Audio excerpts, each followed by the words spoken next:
Share করছি মুগ পোলাও। ঝরঝরে মুগ পোলাও তৈরি করতে চালটা 20 মিনিট ভিজিয়ে জল ঝরিয়ে নিতে হবে। কাজু বাটা, বেরেস্তা, আলু সেদ্ধ করে ভেজে নিয়েছি।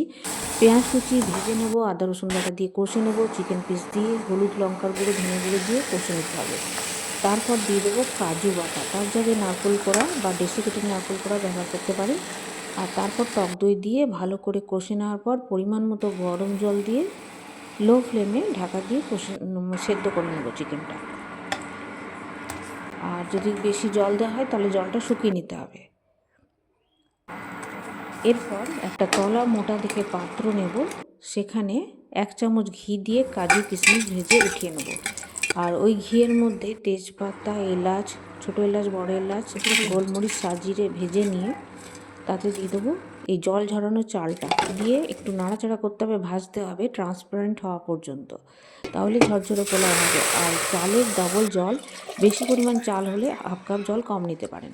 এই জলেরই কিছুটা কড়াইয়ে দিয়ে চিকেনের মশলা সমেত সেই জলটাও দিয়ে দেবো। চিকেন পিসগুলো দিয়ে দিচ্ছি, নুন দিয়ে দিলাম। আর এইভাবে নর্মাল চাপা দিয়ে দেবো। আর যখন ছিদ্র ছিদ্র হয়ে আসবে তখন বেরেস্তা, কাঁচা লঙ্কা, ধনে পাতা, পুদিনা পাতা, যা যা দেবার, কাজু কিশমিশ ভাজা, সেগুলো দিয়ে লো ফ্লেমে একটা তাওয়ার উপর রেখে চাপা দিয়ে দিতে হবে 10 থেকে 15 মিনিট। আমি এখানে প্রেশার কুকার ব্যবহার করেছি, তাই গ্যাসকেটটা খুলে দিয়েছি, বা একটা হুইসেলটাও খুলে দিলেও হবে, যে কোনো একটা।